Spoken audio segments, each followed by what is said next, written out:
If I will consider the number of witnesses and exhibits of both parties, mukhang hindi kakayanin ng hanggang September lang. But nevertheless, the number of trial dates for the prosecution and the defense is subject to the discretion of the impeachment court. So it will be the impeachment court who will have the final say kung ilan ang trial dates na ipagkakaloob sa prosecution, in the same way kung ilan ang trial dates na ipagkakaloob sa depensa.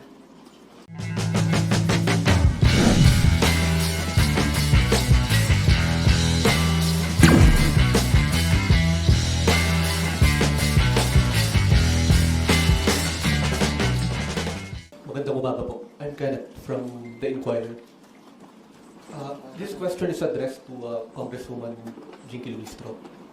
Ma'am, how would you describe the atmosphere of the pre-trial proceedings and what stipulation of facts, evidence, and witnesses have been established and admitted so far?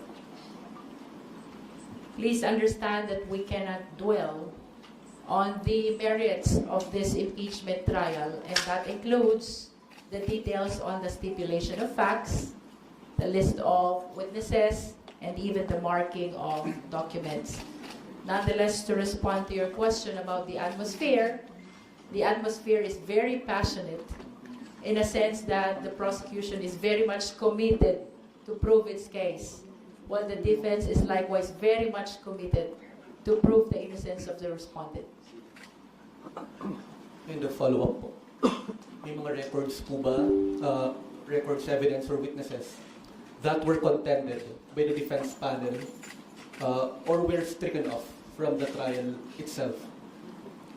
As to striking off records, that is not supposed to happen during PTC. Because by striking off, you are addressing the admissibility of the documentary exhibits. And that is not allowed. That is not a proper subject of pre-trial conference. Questions about admissibility of documentary evidence must happen during the trial. Okay, and you mentioned na gusto ng prosecution team to expedite the pre-trial conference itself, but may mga challenges and limitations. Could you elaborate anong challenges, limitations itong kinakaharap? For example, today, we would like to have 3 teams for confidential fund. That is for the purpose of marking of our exhibits. Because we understand that our exhibits for Article 1 is indeed extremely voluminous. This is the misuse, misappropriation, and irregular liquidation of confidential fund. However, the defense could not agree to that, claiming that they do not have sufficient lawyer to attend on the 3rd team of the supposed marking of exhibits for confidential fund.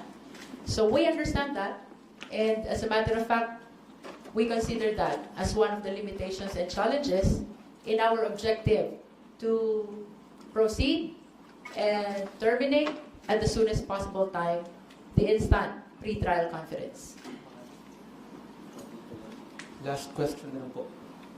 Ma'am, could you describe how vital the pre-trial conference is when it comes to shoring up or bolstering the prosecution team's case sa magiging trial po ni Vice President Sara Duterte? This is very significant. Ito pong pre-trial order na ito ay pinagkasunduan ng dalawang parties, the defense and the prosecution, with, of course, the intervention of the impeachment court. This is supposed to serve as the blueprint, the guide, the roadmap in the upcoming impeachment trial. In other words, matters which were not incorporated in the pre-trial order cannot be presented during the trial. By pinagkasunduan, what we meant is with respect to the trial that will happen, matters which can be agreed upon by the parties are included in the PTO, and matters which cannot be agreed upon by the parties are considered as disputed issues and controversies, and they should be included as well in the pre-trial order. As to the significance, mahalaga po ito dahil ito dapat ang susundin sa paglilitis na gaganapin. Ang mga ebidensya na hindi naisama sa pre-trial order as a general rule ay hindi pwedeng ipresenta during the trial. Thank you po.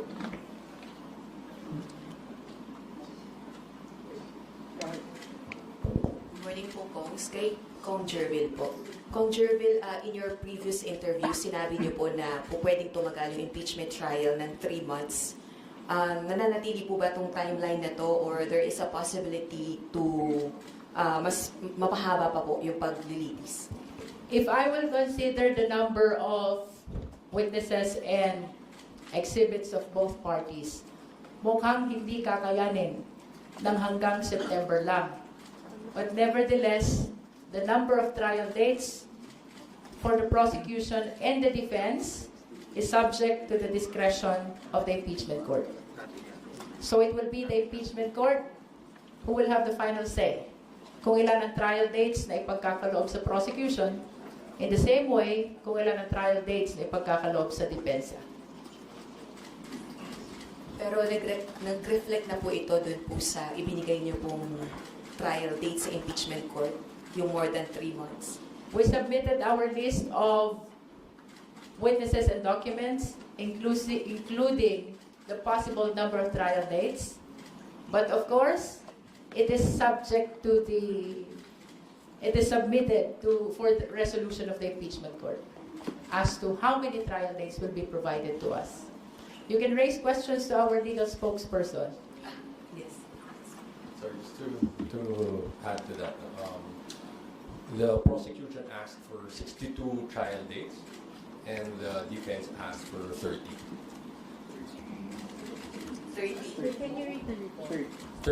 30 trial dates. 62 trial dates for the prosecution and 30 for the defense. But of course, this could change during trial. No?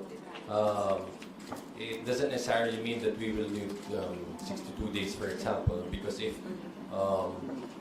the court would allow us to present, for example, 2 witnesses per day, then it will be shorter. So it will depend on how it will actually unfold during the trial. Yung 62 trial dates. Yung 62 trial dates, yun po is to present your evidence and witnesses. That's correct. Okay po. Today po yung deadline po sa both camps to file their comments on the stipulation process. May we know what is the gist? Yes, about that issue, maybe if I could just clarify, because it was asked a while ago. So, during the pre-trial conference, there was initially an attempt to discuss each and every proposed stipulation. But to abbreviate the proceedings, and which is exactly what we wanted also, the clerk of court allowed the parties to just file their written comments, and counter proposals to each other's proposals for stipulation.